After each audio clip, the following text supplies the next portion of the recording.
প্রিয় বন্ধুগণ, কিছুদিন আগে দেখতে পেরেছেন এই নমরুদ, হামান, ফেরাউন, এরা এত নিকৃষ্ট ছিল না প্রিয় ভাইরা, এর চাইতে বেশি নিকৃষ্ট হয়ে গেছে ডিবি হারুন আর রশিদ। প্রিয় বন্ধুগণ, আমার প্রিয় ভাইরা, আমরা সোশ্যাল মিডিয়ায় এবং সারা বাংলাদেশে এবং সারা পৃথিবীতে আমরা যে বিষয়টা নিয়ে আজকে দেখছি, বেশি তুমুল আকারে একটা ঝড় তুলছে নেটে।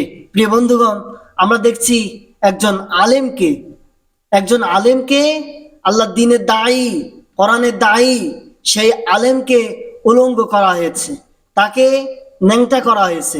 প্রিয় বন্ধুগণ, আমরা বাংলা ভাষায় যেটা বুঝি উলঙ্গ বা ন্যাংটা করা হয়েছে। প্রিয় বন্ধুগণ, তার ইজ্জতকে ছিনিমিনি খেলা হয়েছে। প্রিয় বন্ধুগণ, এই যে আমাদের ছোট্ট একটি বক্তা, তার আকার আকৃতি ছোট দেখলে কি হবে? প্রিয় বন্ধুগণ, তার ভিতরে আল্লাহ পাক ইমানের জজবা, ইমানের ওয়েট এবং পাওয়ার আল্লাহ পাক বেশি দিয়েছেন। প্রিয় বন্ধুগণ, সে হতে পারে ছোট, কিন্তু দেখেন অধিকাংশ সময় আমরা দেখেছি মুফতি আলী হাসান ওসামা দামাত বারকাতুহুমুল আলিয়া, আল্লামা মামুনুল হক দামাত বারকাতুহুমুল আলিয়া, এই সমস্ত বড় বড় আলেম যারা জেল থেকে বেরোনোর পরে জেলের সম্পর্কে কোনো আজে বাজে মন্তব্য করে না। প্রিয় বন্ধুগণ, আজকে দেখেন তার ইমানি পাওয়ার, তার ইমানি জজবা দিয়ে সারা পৃথিবীকে, সারা বাংলাদেশকে সে আজকে সারা বাংলাদেশকে মাতোয়ারা করেছে। প্রিয় বন্ধুগণ, আজকে জেলের ভিতরে কি হয়? একজন আলেম সাহসী না হলে এই কথাগুলো বলতে পারে না। প্রিয় বন্ধুগণ, তাকে সে বলেছে যে আমি রাত্রে ঘুমের মাঝে, যখন মানুষের ঘুম অর্ধেক হয়ে যায়, 12টা 1টা বেজে যায় যে সময়, সেই মুহূর্তে ওই আলেমকে কিছু পুলিশ, কিছু বেঈমান, এই সমস্ত মানুষ এসে তাকে থানার ভিতরে, জেলের ভিতরে তাকে তোলা হলো। ঘুম থেকে তোলার পরে তার মাথায় লাল কাপড় বেঁধে দেওয়া হলো, তার চোখ বেঁধে দেওয়া হলো।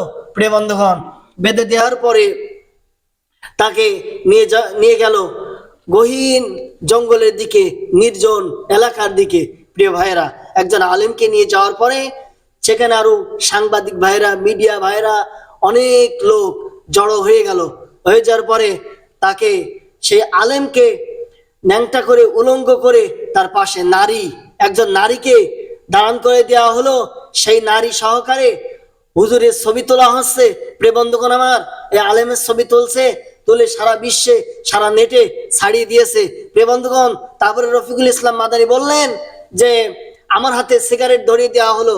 ধরিয়ে দেওয়ার পরে তা সেই ক্যামেরায় তারা সেই ছবি তুললো। প্রিয় বন্ধুগণ, আজকে যখন সেই রফিকুল ইসলাম মাদানী কাঁদছে হাউমাউ করে, যে জাতির সামনে তার ইজ্জতকে আজকে ধূলিসাৎ করে দিয়েছে। প্রিয় বন্ধুগণ, তখন কিছুক্ষণ পরে এসে সেই রফিকুল ইসলাম মাদানী শুনলেন যে এই ঘটনার কি ডিবি হারুন আর রশিদ জানে যে মেন?